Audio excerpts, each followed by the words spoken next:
Statement number 151225.1 about a backhanded Eucharistic miracle. Statement submitted December 15th, 2025 by a priest to sibling. Written statement. When I first started at my church, I was very busy and very stressed and very tired a lot. As a priest, one of the vows we take is to treat the sacrament with reverence and to dispose of unconsumed elements with reverence, either by consuming them, returning them to the earth, or in the case of consecrated wine, pouring it down a special sink that drains right into the earth.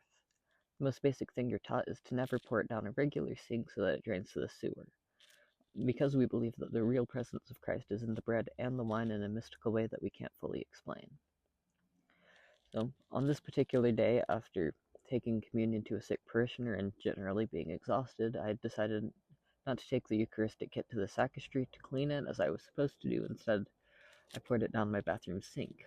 Within a day, that sink began to smell of rotting flesh.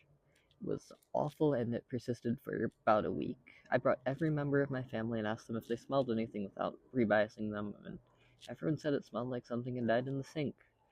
I tried cleaning it. I tried pouring every other manner of liquid down it. Nothing would make the smell go away. When I explained what happens, the three of my family members started researching what chemical reactions might cause the smell, but I couldn't find a solid reason why. The smell went away a week later, as abruptly as it arrived. I poured the same unconsecrated wine down to see if I could replicate it, but to no avail. I spent the next year trying to pick apart the experience and find a reason for it. I've come to accept that something I cannot fully explain happened, and that what happened fits with other stories about consecrated red wine, and it also fits with my own personality. I don't think I could have accepted an experience like this as supernatural if I had been in any way virtuous. I think the only way I can trust the experience if I was the person who failed at the most basic duty entrusted to me by the church.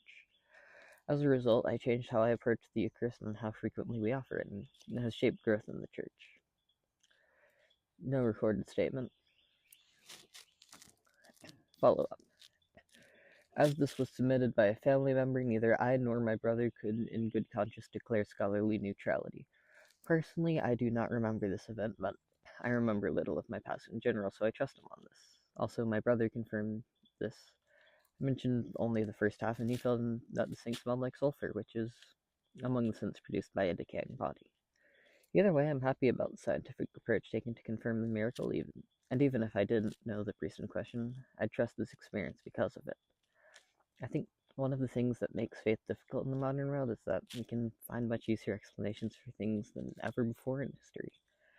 Other things usually aren't well documented or tested or just sensationalized, so things are just easily rushed away. I think the only non-supernatural explanations I can think of are a shared hallucination or an issue of some sort further down the pipes, which we couldn't figure out what would have happened to cause that. Neither of these feel satisfactory, but they are possibilities. Myself, I'm not sure which is true. A miracle is the simplest explanation, and it's the only one that doesn't require something that wasn't documented, except, of course, a Christian God. I think future statements regarding miracles in other religions would help decide whether or not this is really a miracle, because if things like this happen in every faith, then it would at least mean that all the faiths have something true to them, at least.